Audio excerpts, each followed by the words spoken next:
الرحمن الرحیم واللہ جعل لکم من بیوتکم سکنا وجعل لکم من جلود الانعام بیوتا تستخفونها یوم ظعنکم ویوم اقامتکم ومن اصفافها واوبارها واشعارها اثاثا ومتاعا الى حین صدق اللہ العظیم۔ اللہ تبارک و تعالی نے گھر کو ہر بندے کے لیے سکون کا باعث بنایا۔ بعض گھروں میں سکون ملتا ہے، بعض میں نہیں ملتا، لیکن اللہ کا مقصود گھر بنوانے کا یہ ہے کہ گھر میں رہائش ہو اور سکون ہو۔ اگر کوئی آدمی یہ چاہتا ہے کہ میرا گھر ذاتی ہو جائے اور گھر ہے تو اس میں سکون ہو جائے، یہ دو چیزوں کے لیے یہ آیت کریمہ بہت خاص الخاص عمل ہے قرآنی۔ چونکہ دیواریں اینٹوں کی بنانے کا نام گھر نہیں ہے، بلکہ گھر کے اندر اطمینان، سکون، پیار، محبت یہ ہو جانے کا نام بیت ہے اور گھر ہے۔ امام قرطبی رحمۃ اللہ علیہ سے کسی نے پوچھا کہ یہ اللہ نے جو قرآن پاک میں کہا بیت، گھر اپنا ہونا چاہیے ہر بندے کے لیے۔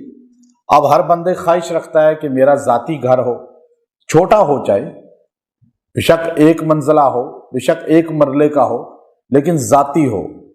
اب یہ چاہت غیر شرعی نہیں ہے، اس کے لیے یہ آیت کریمہ بڑا مضبوط سہارا ہے، وظیفہ ہے۔ ایک چیز گھر ذاتی ہو، دوسرا گھر امن و سکون والا ہو، پیار محبت والا ہو۔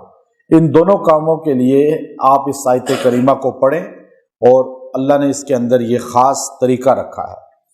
تو امام قرطبی رحمۃ اللہ علیہ سے کسی نے پوچھا کہ بیت کس کو کہتے ہیں؟ فرمایا کہ کوئی چیز ایسی ہوتی ہے جو انسان کو ڈھانپ لیتی ہے، انسان کے اوپر سایہ کرتی ہے، اور انسان اس کے نیچے آ جاتا ہے سائے میں، اور انسان دھوپ سے بچ جاتا ہے، انسان جو ہے ہوا سے بچ جاتا ہے، بارش سے بچ جاتا ہے۔ تو اس ڈھانپی ہوئی چیز کا نام چھت ہے، اسے چھت کہتے ہیں۔ تو ایک چیز ایسی ہے جو انسان کا وزن اٹھا لیتی ہے اور انسان کو اپنے اوپر کھڑا ہونے کا مہلت دیتی ہے، سہارا دیتی ہے۔ تو جو چیز انسان کو سہارا دے دے، انسان کو اپنے اوپر کھڑا ہونے دے، اسے زمین کہا جاتا ہے۔ کا ایک چیز وہ ہے جو انسان کے لیے پردہ بن جاتی ہے، پردے کا باعث بنتی ہے، اور انسان کو لوگوں کی آنکھوں سے اور انسان کو جو ہے باہر کے خطرات سے حفاظت کا باعث بنتی ہے، پردے کا باعث بنتی ہے، اس کی حفاظت کرتی ہے، اسے دیوار کہا جاتا ہے، دیواریں کہا جاتا ہے۔ کا چھت، زمین اور دیواریں جب جمع ہو جاتی ہیں تو اس کا نام بیت ہوتا ہے، گھر ہوتا ہے۔ اب یہ گھر جو عمارت ہے، یہ ہر بندے کی طلب ہوتی ہے، خواہش ہوتی ہے، مسلمان ہو یا کافر ہو، غریب ہو یا امیر ہو، چھوٹا ہو یا بڑا ہو، سب کی اپنی اپنی خواہش کا مدار ہے۔ تو کوئی بندہ چھوٹے کسی محلے میں لینا چاہتا ہے، کوئی تھوڑے بڑے سوسائٹی میں، کوئی بہت بڑے سیکٹر میں، کوئی کسی انٹرنیشنل کسی بڑے ملک میں، لیکن خواہش ساروں کی گھر ہی ہوتی ہے۔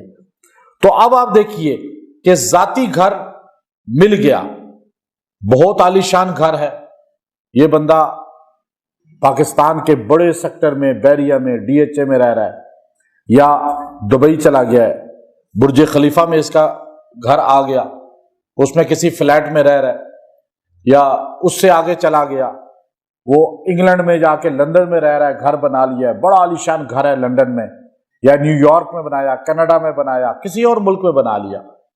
گھر تو بہت بڑا ہے۔ مجھے ایک بندہ اپنے ساتھ لے گیا دبئی میں، کہنے لگا جی آپ میرے گھر چلیں، دعا کرا لیں۔ میں نے کہا گھر کدھر ہے؟ کہا یہ ساتھ برشا ہے، وہاں پر ہے، سیکٹر ہے۔ میں نے کہا چلیں۔ اب اس کے گھر گئے، دبئی میں اس کا گھر تھا کہ میرا خیال ہے یہاں سے لے کر آگے جو جی ٹی روڈ آ رہی ہے وہاں تک اتنا بڑا اس کا گھر تھا، بہت بڑا، کئی کنالوں پر، اور کتنا مہنگا سیکٹر ہے وہ۔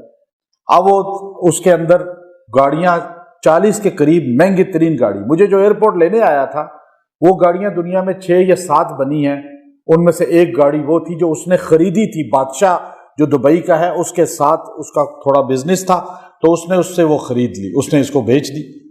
وہ 6 گاڑیاں 7 گاڑیاں تھیں، ان میں سے ایک یہ گاڑی تھی۔ وہ ایئرپورٹ آیا، یوں گاڑی کھل رہی ہے، مجھے اس میں بٹھا رہا ہے، میں حیران تھا اس پہ۔ یہ 2-3 سال پرانی بات ہے یہ۔ تو اب وہ مجھے وہاں گھر میں میرے دعا کرا دے، میں گھر اس کے چلا گیا۔ اب گھر میں اس کے گاڑیاں کم از کم پاکستانی جو ہے 1 ارب روپے سے زیادہ کی کھڑی تھی۔ اچھا، مجھے اس نے اندر جا کے دکھائی، اس نے گھڑیاں کا، یہ میری شوق، مجھے شوق ہے گھڑیوں کا، یہ دیکھیں گھڑیاں ایسی، عام تو گھڑی کی ویلیو نہیں، وہ تو اب آپ نے گھڑی کے ٹی وی پہ اتنا سنا ہے کہ وہ کتنے کی بکی تھی وہ گھڑی، تو 10-10 کروڑ کی گھڑیاں ہیں۔ اس نے مجھے جب اس کے ڈالروں میں قیمت بتائی تو یہ ڈھیر لگے ہوئے تھے۔ پھر کارپیٹ، چھوٹے چھوٹے کارپیٹ کے پیس، کہتا ہے یہ میں نے فلاں ملک سے، یہ فلاں ملک سے، یعنی ان کے بھی کروڑوں ڈالر میں قیمت تھی۔ گھر کتنا بڑا تھا۔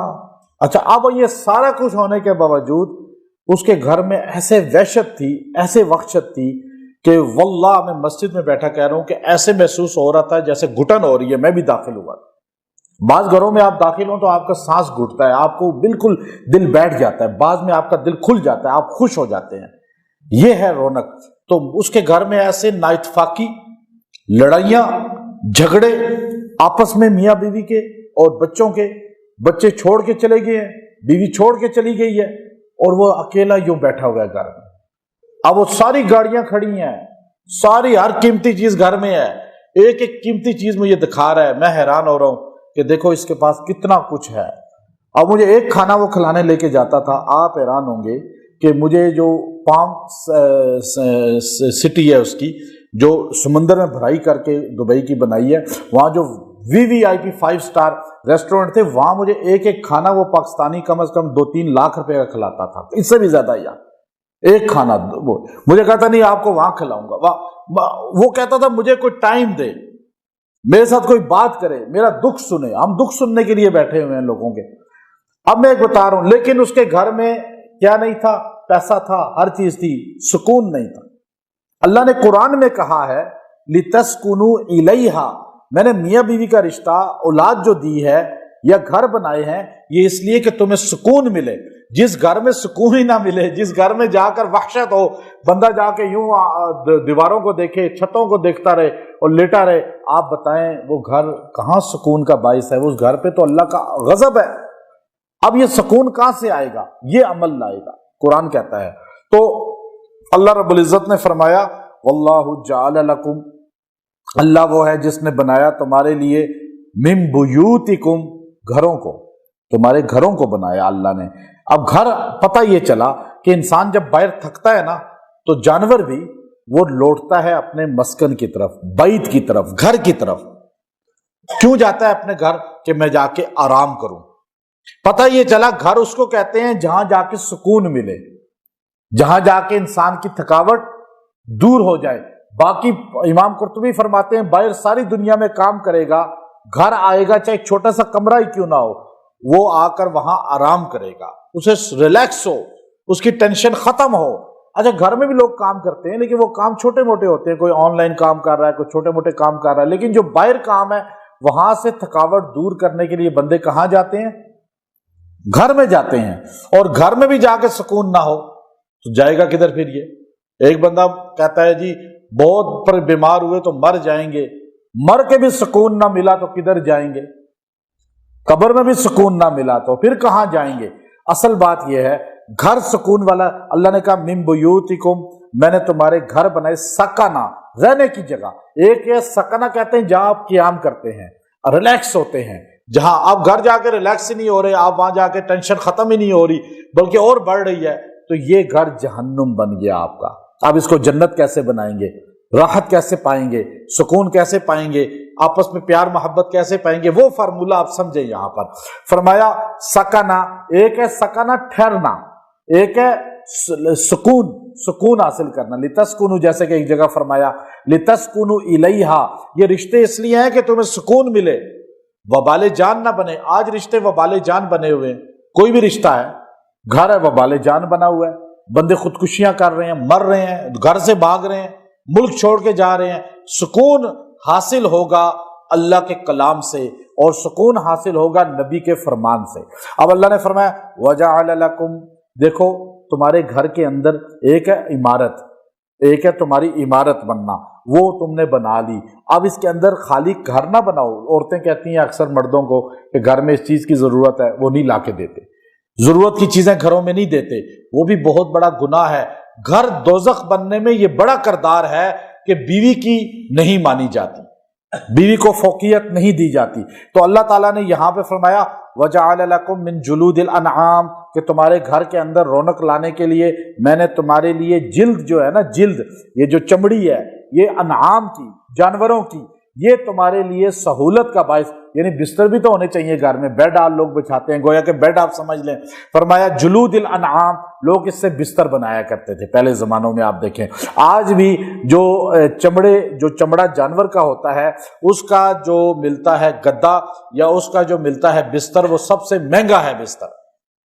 یہ تو عام سی چادریں آپ بیڈ شیٹیں لیتے ہیں، اوریجنل لیں، اس کا ریٹ پوچھیں جا کر، پھر وہ کتنا ریٹ ہے، اللہ نے اس کا ذکر کیا۔ تمہارا گھر میں تمہیں سامان بھی اچھا لانا چاہیے، اپنی بیوی کو بھی فوقیت دینی چاہیے، اس کے لیے تمہیں سب سے بہتر کیا ہے؟ گھر کی رعنائیاں، گھر کو جنت بنانا ہے، سکون۔ اب گھر میں کچھ دے ہی نہیں رہے، سودا پورا ہی نہیں دے رہے، کھانے کا سامان پورا ہی نہیں دے رہے، سامان گھر میں کچھ لا کے دیتے نہیں ہو، اور باہر سے جا کے اکڑتے ہو کہ بھائی گھر میں یہ نہیں ہے، گھر میں جو ہے نا مجھے یہ چیز نہیں ملتی، تو بھائی آپ کا بھی کوئی کام ہے۔ گھر کو جنت پہلے بنانے میں بیوی کو اپنا معاون بناؤ، گھر میں یہ سامان پورا کرو۔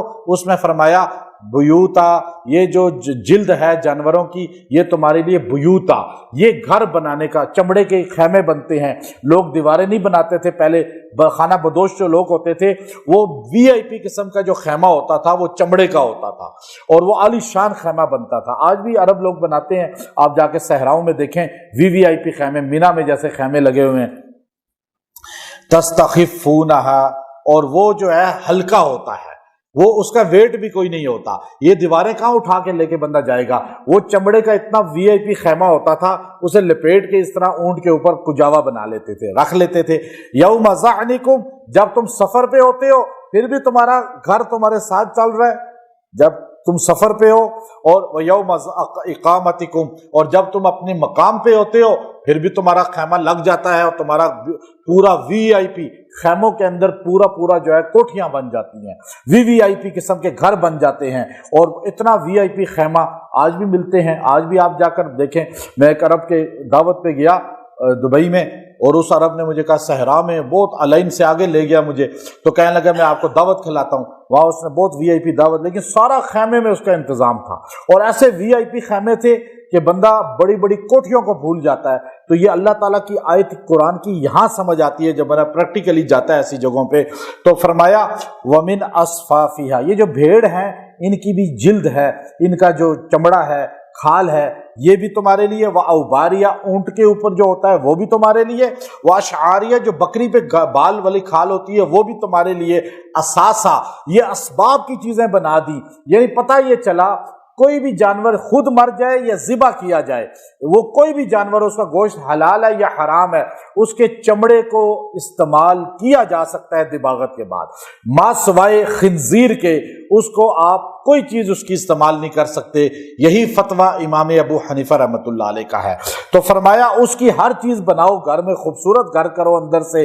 وَمَتَاعًا إِلَىٰ حِينٍ، وَمَتَاعًا إِلَىٰ حِينٍ، اور اس سے فائدہ اٹھاؤ ایک مدت تک جو لکھی ہوئی ہے، مقرر ہے، یعنی یہ لمبا ٹائم چلتا ہے یہ چمڑے کی چیزیں۔ تو پتہ چلا کہ جب آپ گھر کو اچھی چیزوں سے مزین کریں گے تو آپ کا گھر میں رہنے کو دل کرے گا۔ اب دیکھیں مسجد خوبصورت صاف ستھری ہو تو آپ کا بیٹھنے کو دل کرتا ہے زیادہ یا نہیں؟ اور اگر مٹی ہو، اڑ رہی ہو اور ٹپک رہی ہو چھتیں، تو کہاں بیٹھنے کو لوگوں کو دل کرتا ہے؟ اب آہستہ آہستہ جتنی لوگ سہولت کے عادی ہو گئے، اللہ نے اس وقت اس زمانے کو سامنے رکھ کے آیات کو نازل کی کہ اپنے گھر کے سامان بھی پورے کرو۔ وہاں پہلا سٹیپ ہے عورتوں کو ان کی ضرورت کی چیزیں دو، پہلا اس کا طریقہ ہے گھر کو جنت بنانے کا۔ پھر دوسرا، اب پیار محبت پیدا ہوگا، پھر آپ یہ عمل کریں۔ اگر پھر بھی پیار محبت نہیں ہے، بے سکونی ہے گھر کے اندر، نا اتفاقی ہے، ذاتی گھر چاہتے ہیں، تو یہ آیت کریمہ جو ہے اس کو اپنا وظیفہ بنائیں۔ آیت نمبر 80 نمبر آیت ہے سورہ نحل کی، اس کی آپ یہ لفظ واللہ جعل لکم من بیوتکم سکنا، واللہ جعل لکم من بیوتکم سکنا، بس اتنا جملہ آپ اس کو 80 مرتبہ پڑھ کے 8 دن تک دعا کریں، اللہ تعالیٰ آپ کے گھر کو بھی جنت بنا دے گا، آپ کو ذاتی مکان بھی انشاءاللہ عطا فرمائے گا۔ اور اگر پھر اس میں کمی رہ گئی ہے پھر پڑھ لیں 8 دن، زائد دن بھی پڑھ سکتے ہیں، لیکن آپ جب گھر میں داخل ہوں تو 1 مرتبہ بھی اگر اتنا جملہ پڑھ لیں گے تو اللہ اس گھر کو پیار محبت کا گہوارہ بنا دے گا، اور جو اس گھر کے اندر نخوست ہے، نااتفاقی ہے، وہ ختم کر دے گا۔ کسی مجلس میں آپ جاتے ہیں جہاں جھگڑا فساد آپ کو ہے، آپ یہ لفظ پڑھ کے چلے جائیں، اللہ اس مجلس میں بھی آپ کے لیے سکون پیدا کر دے گا اور آپ کا ٹھکانہ بنا دے گا۔